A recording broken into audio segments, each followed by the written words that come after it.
Well, we're back at the Roundtable, and I think we're going to be on our bullcrap again, talking about some movies and some TV shows. But really, we're going to be talking about superheroes again because, gosh darn it, we cannot escape superheroes. And Templar, we're talking this week, of course, as you can see from the title of this video, we're talking about Supergirl and Lanterns. But more than that, we're going to be talking about the DC universe as a whole and kind of the state that it's in right now. And, you know, it's funny, we've been here before with DC, right? Like, we have new plan, new leadership, Lest new hope. Forget, Yeah. DCU. Yeah, the DC, exactly, the extended universe. Zack Snyder and the Snyder Cut, the 4:3 grayscale Snyder Cut coming in for AT&T users. Love it. But this time might actually be different, depending on where you fall. And so I guess the first question I have for you, this feels like a small group, leading a small group, shout out at Lux Digital Church. The first question I have for you is, do you feel like DC is finally building something cohesive, or are we just kind of watching another reboot just kind of stall out? What do you feel right now? How cohesive it is hard to say. I don't know how much has been tied together yet to say that, but I would say generally I like what they're building, we can just talk about it now. It feels like people would just want this to be dead. It feels like there's at least a contingent, I don't know what percentage it is, that just want the DCU to die or to already be over. And I don't know if I fully understand. Like, maybe they're just tired of James Gunn. Maybe they're just, I don't know, like his style of humor, people are just past. But like, we've talked about it on previous episodes. I think generally speaking, the stuff they've done within the DCU has been good. So Suicide Squad, the 2020 movie, 2020, around there? 2021, one of those years. The James Gunn movie I thought was good with Peacemaker and Harley Quinn and like that. I think that movie is really fun. King Shark, like I thought the movie was a really good time, funny, like a great Suicide Squad movie in my opinion. I had a ton of fun with it. Creature Commandos, the show, is awesome on HBO Max. The animated show I thought was really great. There's been other properties as well. Unfortunately, Superman was the kind of big one that I think maybe just didn't land in the way that people wanted it to. And we've talked about it. And for me, it was okay. But I think just generally the stuff they've done has been pretty solid. So I'm not sure why people seem so ready for this specifically to be dead, or if it is this specifically, or it's just superhero things specifically. So I want to back this video up because we were watching the Critical Drinker's newest video. Literally, when we started to record this, this was 33 minutes ago that the Critical Drinker posted, and you know we reference the Drinker a lot. He does have some good commentary. He also has some just blathering nonsense about a lot of things. He does like to talk. He does like to drink scotch and talk, and that's his shtick, and that's fine. But one of the things here that I need to bring up is that what you're going to see coming up next is from Thunderbolts. I watched Superman, and then I watched Thunderbolts. So I watched Superman first, and then I just watched Thunderbolts, like the first time I've seen it, and probably or the first time I'd ever seen it, about a month ago. And it forced me to reevaluate Superman a little bit. I'm not the biggest the new Superman fan, and I can't tell you why. I think I understand that everything in the DC universe hinges on Superman. I get that. I would argue that Batman is probably more pivotal because Batman has been more successful in the DC universe. But also, I think Batman has done the Spider-Man thing of take on a life of its own and not really have to tie itself to the universe. Batman's tough also because they have this other thing that they're not tying in, like their Pattinson Batman is not crossing over seemingly. I think they've said multiple times they're not crossing over into the DCU, and I don't think it would work well anyway. The tone of that Batman, like I can't imagine. The DCU is much more of a comic book universe in the sense that you could get a villain. If you have Batman in it, you could do Mr. Freeze and Poison Ivy and Zatanna, and like you could do some of the more, she's not a villain, but you could do some of the more magical supernatural kind of characters, which the Pattinson Batman is definitely not that. So it's a little weird for them now because you have this success, and we've been waiting a long time for the sequel. I think it's next year, maybe it's supposed to be coming out, the sequel to the Pattinson Batman. But you have a hit, like it does well in 2022 as you're kind of doing this. And so now you're in a weird spot where if you do another Batman, now you're going to have concurrent, like really running different Batmans in movies at the same time. Like it's a little awkward. Yeah. So I agree with you, though. I think Batman has been more successful, and I think those movies will just tend to do better. So it'd be nice if they could tie Batman into it. I assume eventually they plan on doing that, but I don't know where that's at. I haven't heard anything about a casting choice or where they're at with a Batman edition. Yeah. Yeah. The reason I brought Thunderbolts up was I didn't like Thunderbolts. It was fine overall, but like I don't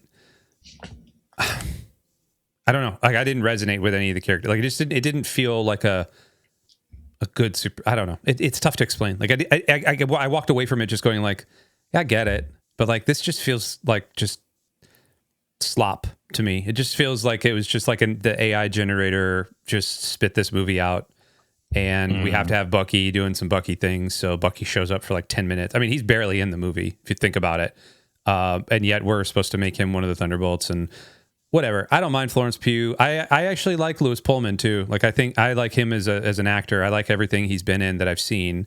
Shout out to Bill Pullman, his dad too. He looks exactly like Bill Pullman. So like all that stuff is fine. But where I was going with was I was reevaluating Superman a little bit because the Superman tone is a little more hopeful, right? It's a little more it's less cynical than the Snyder version. It's more hopeful. It's more character driven, which is what James Gunn does very well. He does the character driven stuff very well. And so I guess the question then is, if Superman works, does everything else kind of get easier in your eyes? If Superman works, does it get easier? Yeah. Yeah, I think so. I think if Superman's a big hit, then everything gets easier from there. I think they had a lot riding on that movie, and it didn't bomb or anything, but it did like okay. Yeah. And I think, I don't know, it's tough. But also coming off of the DCEU, maybe expecting it to do like huge money was tough because I don't know what kind of expectations most people went into it with. And I know people were mixed on it. So like it could have just been the fact that people were not super into it. And like I'm mixed on it. To me, it's like a 7 out of 10. Like I enjoyed it. But it's not awesome. But I do like a lot of the cast. So I think like I like Superman. I like Lois. I like the Jimmy Olsen character. I don't love that version of Jimmy Olsen, but it's fine. That's not that big of a deal. The Lex Luthor character is cool. Yeah. I like a lot of what they did. So to me, the world is set up well for a sequel. And if maybe they can get the story to be a little bit better in the sequel, I'm in for it. And like, I think it's pretty good. So that's why I came out of it like reasonably hopeful about where things are going to go. And I think some of the projects they have upcoming look cool.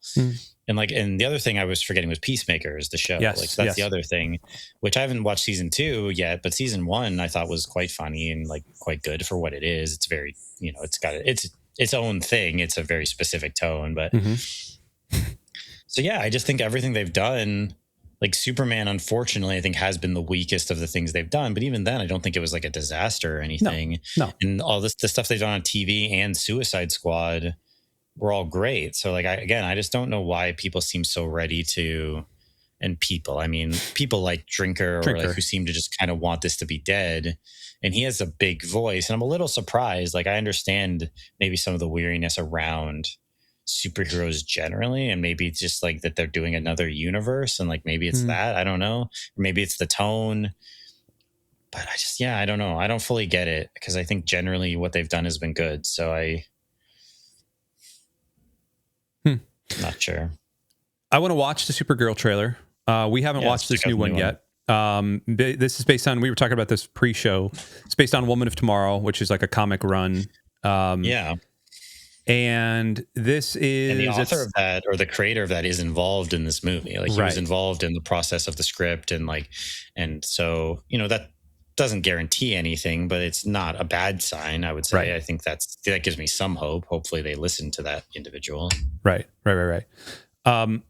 So let's just watch it. And then I want to talk about lanterns in a second, but let's just watch this one together. I'm going to pull this up right now. Go. Hey, I was just touching base to see when you think you might be coming back. You know, I'm just worried that you're not going to find your stride here if you keep going off-world all the time, Kara. I'm worried you're not going to find your people. Yeah, well, that's the thing, Clark.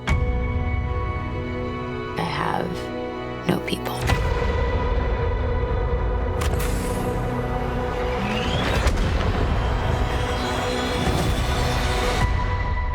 Oh, miss wherever you are, buddy.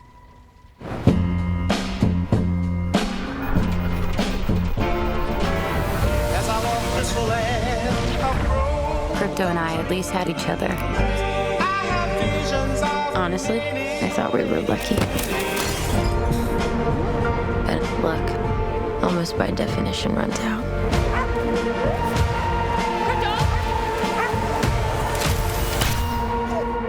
What can I do? The Brickens carry the antidote on that person. He has 3 days. You cannot give up on me. It's a crime of the Yellow Hills. Who murdered my innocent family.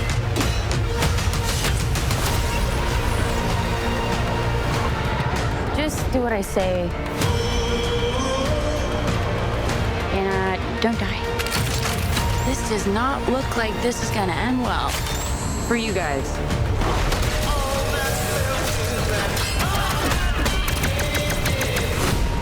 Stop. You're hurting my head.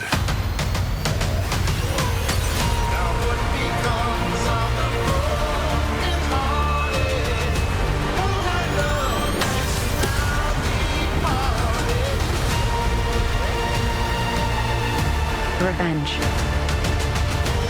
It won't take your pain away.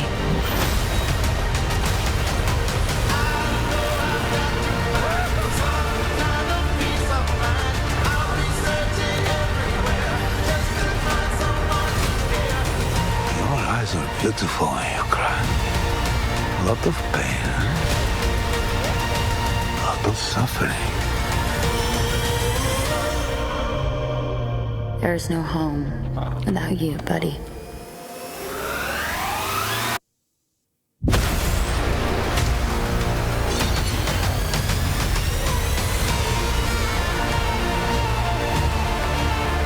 Aren't you the ditz from that dive bar? Funny. That's what I've been calling you. Touche.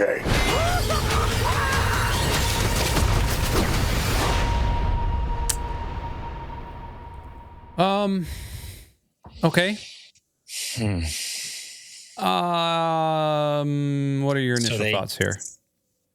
I think they got the message or saw the reaction to the first trailer, and certainly there's still some of that jokey, this isn't going to work out well for you, like type of vibe here. But they definitely are showing more of the story and leaning in more of the emotion of the movie, which I think is wise, because if anything, I think one of the things people criticized about the first trailer was like, oh, this tone again, this like James Gunn joking about everything, everything's getting undercut, there's no sincerity, like type of deal. And there's definitely still some of that in here with the banter, but I think it was smart for them to show more of the story and more of the emotional element, and that I guess the movie is going to be about like the dog gets poisoned, and so it's about her trying to help the dog, which is certainly a plot structure that people like. I mean, or like, you know, if you get people to hurt a dog, I mean, John Wick has been built off of what happens to a dog and the consequences, right? So, okay. It's certainly they're trying to put more emotion in this trailer. Now, like, do I feel great? I don't know. It might come together. I think this raises some more questions for me, but I'm glad that they showed at least that the movie seemingly is going to have some heart and some kind of emotional through line beyond her just kind of being rebellious because of what happened to Krypton. Like, it looks like there's a little bit more to it than that, and like her relationship with her dog as her family and that sort of thing. So like, I'm glad they showed that. I don't know if how this moves the needle for me in terms of my excitement for the movie. I think it was the right choice.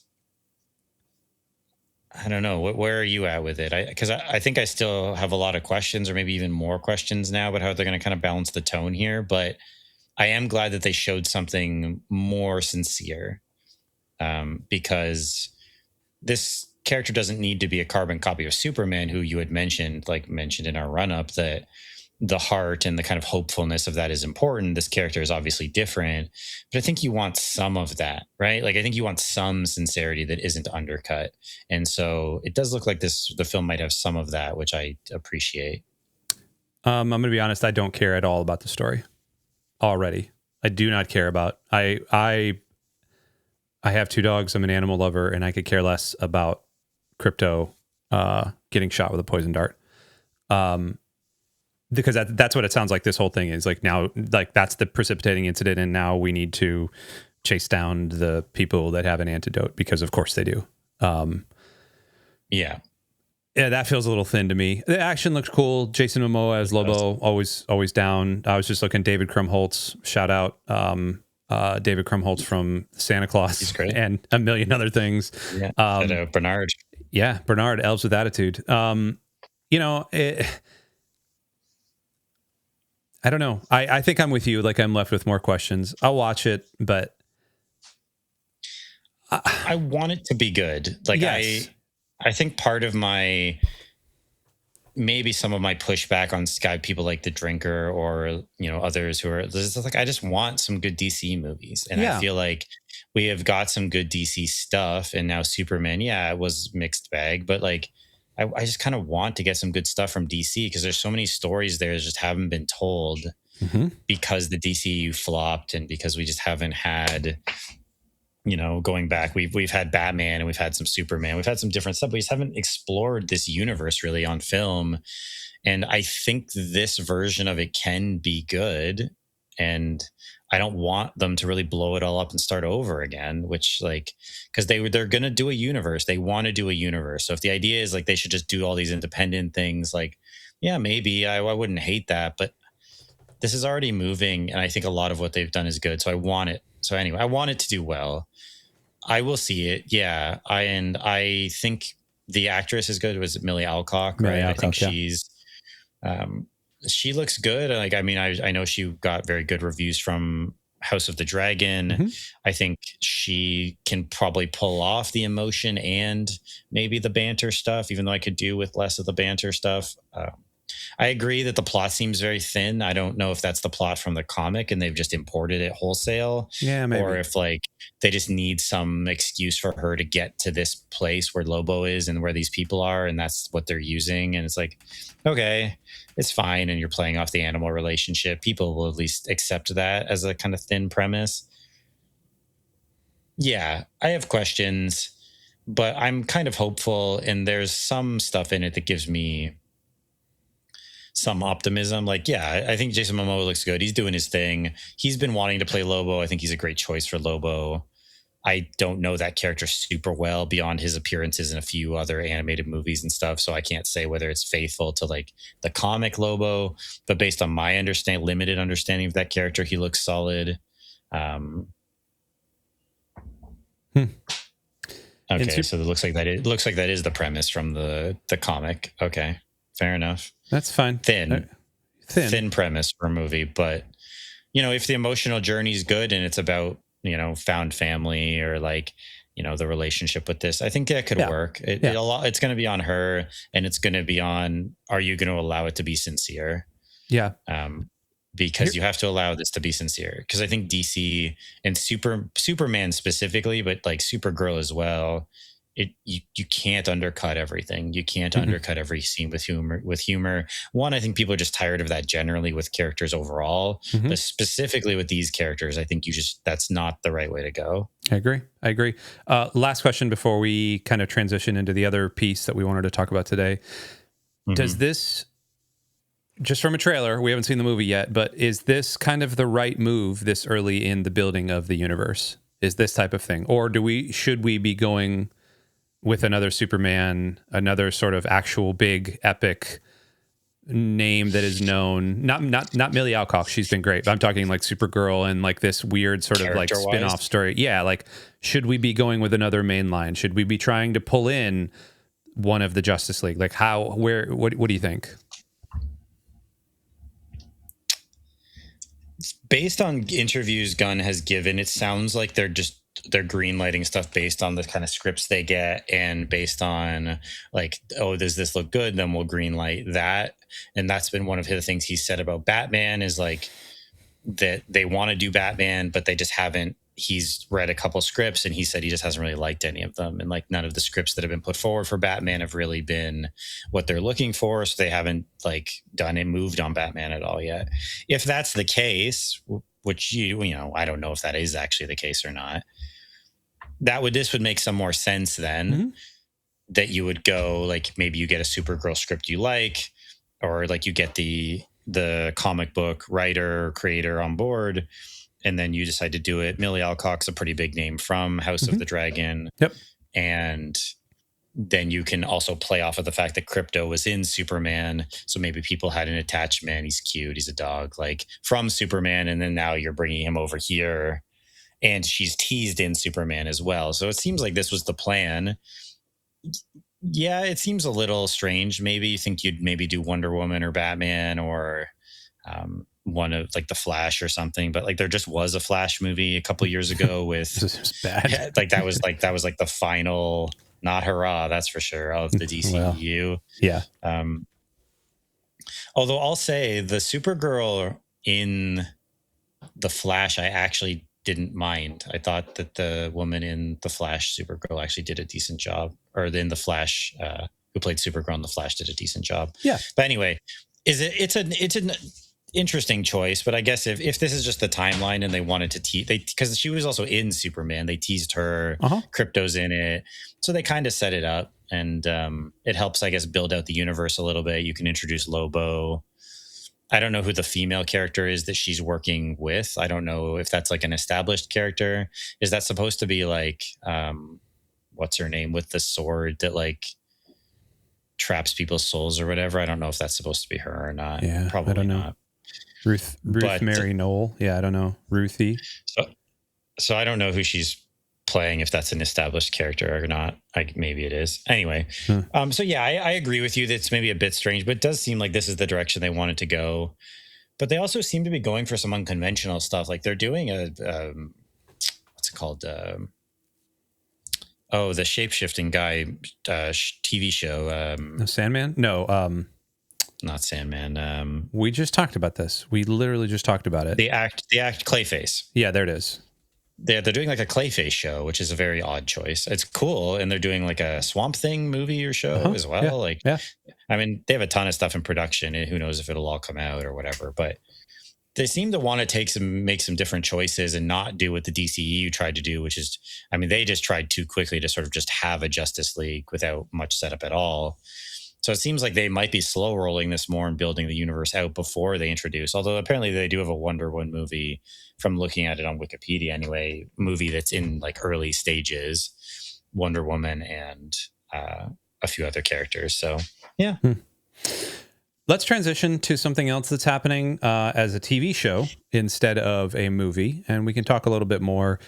This is Lanterns. I'm going to be honest with you. I have seen this, and you have seen this, and we've talked a little bit about this, but I have a couple of other things that I want to bring up about it. But first, we're going to play it to kind of set the tone. So here we go.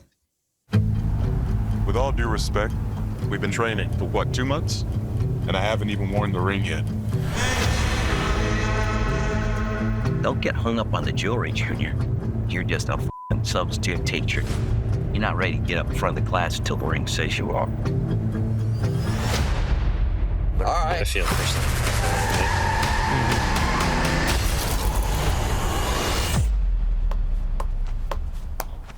I could have died. You want me to train you? I'm training you. Something is off here. I can feel it. This is my town. You're a big shot. Noted. But stay the out of my way. I think she hates your guts. It's the way she hates them. This is a stupid plan. Not that stupid. That I don't doubt. The Green Lantern's oath is to protect people. And we both know I do a better job of this than you. This is my job. As long as I'm alive, that ain't changing. So take a deep breath, Junior. You're old. You're tired.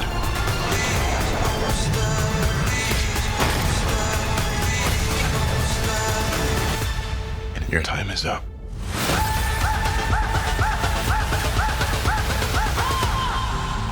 I don't understand. Who are you exactly?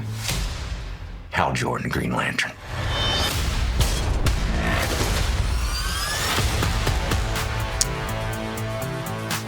Have you ever talked with the other Lanterns? I'm the only human. They're aliens. One of them's a fucking squirrel. Okay, so first things first, I'm going to do a little bit of bleeping. Yes. Go ahead. Such a weird choice. It is. It's such a strange choice to set to do this with this show. Yep. Like you have these super powerful interstellar police characters who like have whole sectors of space that they're supposed to take care of, and you know, I had said this before, and this was just from the comments under that trailer on YouTube.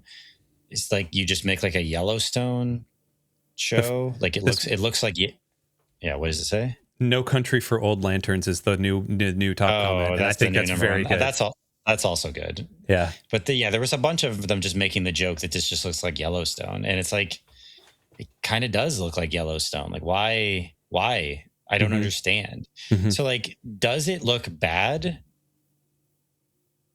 No, not necessarily. Like the interaction between the two of them seems solid. I think the casting for both of them is quite good. If you're going for this kind of vibe of like the mentor mentee relationship. Well, yeah, and I looked up the suit thing. Apparently that is from a comic run. There is a comic run where the suit isn't like generated by the ring, and they do just like wear a suit like other superheroes would, and then also have it. So apparently that is a thing from the comics. It's not a run that I'm aware of, but it's not without precedent in the comics. It is an interesting choice. Again, like you have these characters like, and maybe it will open up at some point, but it doesn't look like it. It looks like this is all going to be grounded and like have this small town conflict thing. And it's like, these are like not supernatural, but super like human. These are, yeah, superhuman interstellar cops. Why are you setting it in such a small setting that feels like Yellowstone or feels like a Taylor Sheridan thing of some kind? Like, why are you doing that? Like, does that mean it's going to be bad? No, but it seems like such a strange choice for Green Lantern. A couple of things. Number one, I really like Kyle Chandler. Like every time I cannot say something that I have seen that has had Kyle Chandler in it that he has done bad. He has been in bad things, but I like him as an actor. Now I have a soft spot for Coach Taylor from Friday Night Lights. Like I just do. So immediately, like when this first opens up and you like, I just saw Lantern and I didn't know we were referencing Green Lanterns. It could have been any lantern, right? And so we open up in this shot and it's Kyle Chandler and what's his name, Jason Pierre or whatever. And I remember him from the morning show and a couple of other things. And then Kyle Chandler, and he was in Rebel Ridge, right? Wasn't that the kind of recent thing he did that kind of blew up on streaming? Yes. And so like you see this and you go like, oh, you know what? Aaron Pierre, sorry. And then Damon Lindelof is part of it. Like I do like Damon Lindelof. Like, okay, this has got some cool names to it. Like this could be cool. And then all of a sudden he talks about the ring. Like immediately you're like, wait, what is happening here? It's got this True Detective type vibe, which I think is what they're going for because it's on HBO. Yeah. I'm gonna watch this, and I think you're gonna probably watch this as well because like I'm interested. I do like again Kyle Chandler. I'm interested to see where this goes. This probably is gonna feel like Last of Us season 2 vibes for me. Of just like, okay, we had one good episode out of the 8 or 7 that they produce. You're not gonna see the suits until like the last episode, and it'll be for 15 minutes. The parallel I drew to this, though, was Wonder Man. Have you seen Wonder Man yet? No. Okay. Wonder Man is very good. Like, I hate to say it, but Wonder Man is, it's, I don't know what else has come out in 2026, but it is easily the best Marvel show that has been produced because it has it does the same thing that Andor does. Andor is a Star Wars show, but it's not really like Star Wars-y. Wonder Man is a Marvel show, but it's actually more about, it's like almost like a buddy cop thing, except they're not really they're kind of chasing stuff. Anyway, and you kind of only briefly get some of like the superhero stuff. Like, you barely get some of the Star Wars-y stuff. You barely get some of the superhero-y stuff. And really, like, there's no spoiler here, but like you really don't get the Wonder Man character until like the last 10 minutes of the entire first season.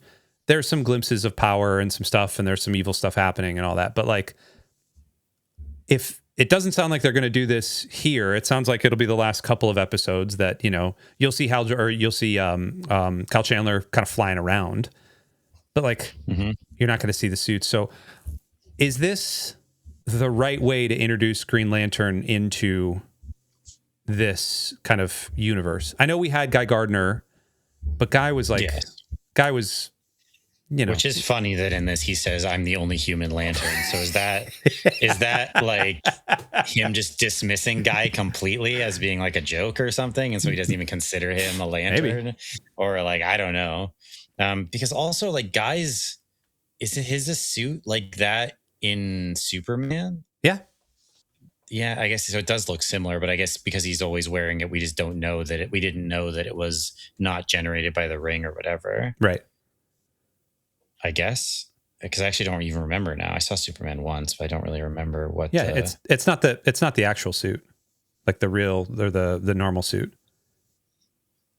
Yeah, it's that. Oh, right, because he also has like the branded thing because he's like working for that company or whatever, right? So it's like that, but so the suit isn't generated by the ring. No. So I guess they did establish that previously. Is it the right decision? I don't know. TBD. I guess we'll see in August. It's certainly not the decision I would have expected. Like, I like the decision to have it be a buddy cop type of thing because the Green Lanterns are like interstellar cops. So to have an older Hal Jordan teaching the younger, what's the character name? Aaron Pierce's character name? That's a great question, my guy. Isn't he like John Stewart? Oh, no, it was Druzy. Shadow Pastor Druzy was saying that John Stewart's his favorite lantern. Yeah. So, that he's mentoring him. I think that's great. It's just to set it like this and seemingly make it such a small setting when seemingly it would, like the obvious choice would be to have it be set in space or have it set in like Oa, maybe show some of the training, showed some of the Guardians and the other interaction with the other Green Lanterns and have it be like they're flying around doing stuff in space. So to have them be in a small US town in the like a Western type of show, again, like I don't necessarily think it'll be bad and their interaction looks cool. It is just such a strange choice. Like I agree, it's probably more True Detective. Like I think you're right. I think it's more True Detective than it is Yellowstone. But just because it is this sort of Western vibe, it seems so weird because again, like these rings are so powerful, and so like just dudes like this almost looks a bit like Reacher season 1, where it's like he's in, he's in like this like whatever town, and the villain he's fighting is this like local business guy. Like it gives off that vibe, but like Reacher's just a guy. He doesn't have a super powered ring that he can fly and like create whatever he wants and make any weapon. And it's like one of the most powerful things in the universe. Like. It just feels like whatever you throw at them what are you going to do to try to hand wave why they can't just get out of it with the ring? Like, what do you? And maybe they have all explanations for that. I don't know. Again, I should watch an interview about this. I'm sure they've given them, or maybe are going to be. I'm very curious what led to this being the decision for what this show would be. So I'm not going to write it off. Like, I think it could be okay. And again, their relationship will determine a lot. It just seems like such a strange choice for Green Lantern. I agree. So one thing I was just reading, Guy Gardner is going to be in this. He's going to be in this run. So there Makes you go. Sense. Yeah, makes sense. He's going to have to I'm be. always happy to see more Nathan Fillion. I liked him a lot in the Superman movie. I thought he was really good. So. I did too. The fact that he just made the hand come up and flick everybody off, that was very fun. But so there's that. But the I was just reading, this actually got picked up back in 2019. And Greg Berlanti was the producer of it, and he wanted to have this be a thing, but he couldn't use Hal Jordan and Jon Stewart because they were being reserved for the DCEU. So he had to like figure out how to use other Green Lanterns. And then it looks like after the DCEU imploded, he was able, and after all the Warner Brothers stuff, and this was back in 2019, so this is 7 years ago, right? Like this is when everything was happening with HBO Max and HBO Go and HBO Now and Warner Brothers Discovery, and things were getting shelved left and right because of tax reasons and all that other stuff.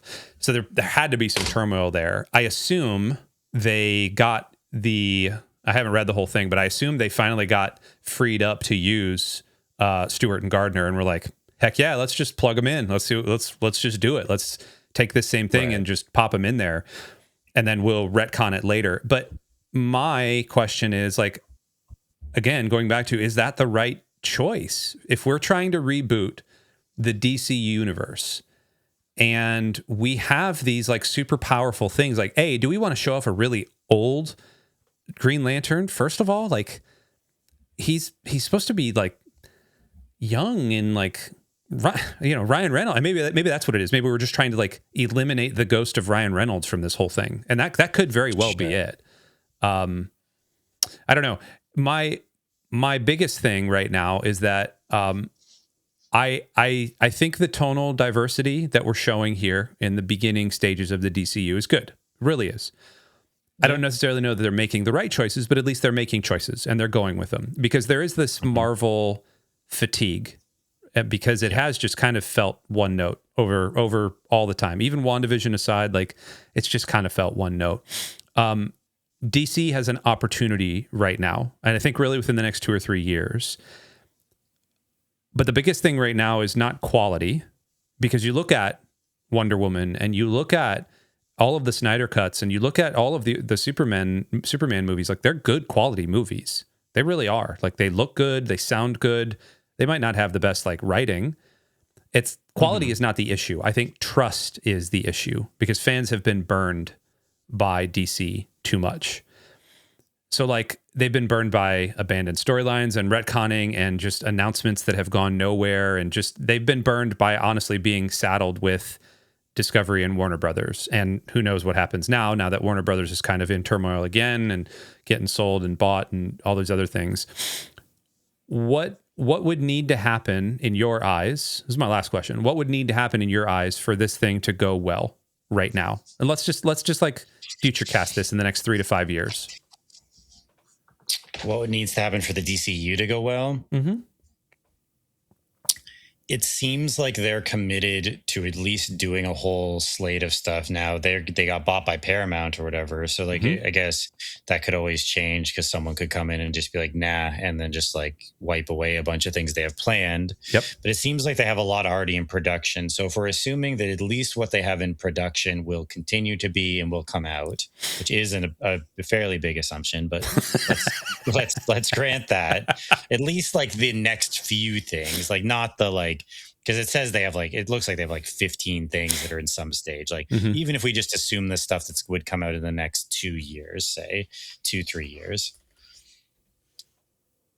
they have to just be good enough to start rebuilding the trust. I think, like, if Supergirl comes out, it doesn't need to make $1 billion, but it has to be like, okay, all right, Millie's good. Like, Jason Momoa is doing his thing. He's fun. Like, solid, entertaining movie, has some heart, like that's enough, I think. I don't think it needs to absolutely crush it. If this comes out, if Lanterns comes out and it's like, yeah, it's a weird setting, but like their banter is great, it's good. And if it kind of lands on a good note, maybe teasing some bigger stuff with Green Lanterns that they would do in season 2, I think that would be enough. I think it's like what you said. They have to start rebuilding some trust. These things don't have to be smash hits, but they have to do well enough and just start to rebuild the goodwill. I think that's kind of where we're at. You know, if Supergirl comes out and it's a smash hit, that's great. I think that's unlikely, though. So I think it has to be solid. If it's not bad, if it's solid and there's enough to kind of like from it, then I think that's probably sufficient. And then, you know, some of the other things coming out, maybe people will find interesting, like your Clayface or whatever, which I think is also maybe coming out later this year or something. So yeah, I think just rebuild that trust. I think that's enough, probably. Mm-hmm. Yeah, and then who knows? Anyway, I mean, Paramount might decide to just can it all regardless, right? Yeah, I mean, well, but certainly them getting taken over if Supergirl doesn't do that well, if it loses money, and then Lanterns comes out and people are like, "What is this?" Then who knows? They might just wipe the slate clean and say we're going to start over or something, right? So yeah. This is funny. Booster Gold is a funny one. A washed-up athlete from the 25th century travels back to the 21st and uses futuristic technology to pose as a superhero. They're calling it a comedy, but it was Danny McBride was the one that was show running it for a little bit. So you can already tell where this one's headed, especially if it's going to be on HBO Max. That's going to be quite interesting. Definitely a different vibe again. Like, yeah. So they're very clearly avoiding what was the criticism of the MCU even at its height, which is the movies all felt pretty samey. Yep. Like, you know, certainly there were some different stuff. I mean, you have Winter Soldier, which is like this spy movie, and you have, you know, obviously the first Captain America is like this, you know, for Second World War movie. Like, you know, there's some variety in it, but a lot of the vibe was very similar. So they seem like they're moving away from that, which is cool because, like, the thing about that, though, is it does mean you're sort of appealing to different audiences then, though. So someone who likes Superman might not like Lanterns then because you're trying to do a true detective thing, or might not like Booster Gold because you're doing a Danny McBride type of like maybe absurdist, almost sort of like very over the top kind of comedy thing, which is a very different vibe than Superman and then Supergirl, then Clayface, which is supposed to be like a rated R, like very dark show, right? Like, so they're going in a ton of different directions. So it's interesting, and like maybe some of it won't cross over. Like maybe we probably won't see Clayface show up in like a Superman movie, right? So maybe that'll just be its own like kind of pocket there. But you would expect Green Lantern to show up, and Lanterns, again, True Detective is not the vibe of the Superman movie that they did. Like that, those are not the same vibe. So it is interesting if it gets to that point, how they will kind of bring it together. But I do like that they're doing different stuff, and Booster Gold is kind of a fun concept. Yeah, it is. I think that's interesting. We should probably wrap up here, but I think it's interesting that you point out that they're taking swings in different places. It's something that Marvel didn't. They tried towards the end when they realized that you can't just do the same superhero movie over and over and over for 15 years. And, you know, you got the Shang-Chi's, which I guess was still kind of like that. But, you know, again, going back to WandaVision, I'm sure I'm missing something. Even Moon Knight felt a little, not different, but it felt a little like, okay, this is a superhero. Like, we know what we're getting here. They all had kind of the same shtick. Even like Ant-Man. Ant-Man tried to be funny and irreverent, but was just a superhero thing at the end of the day. Are you optimistic?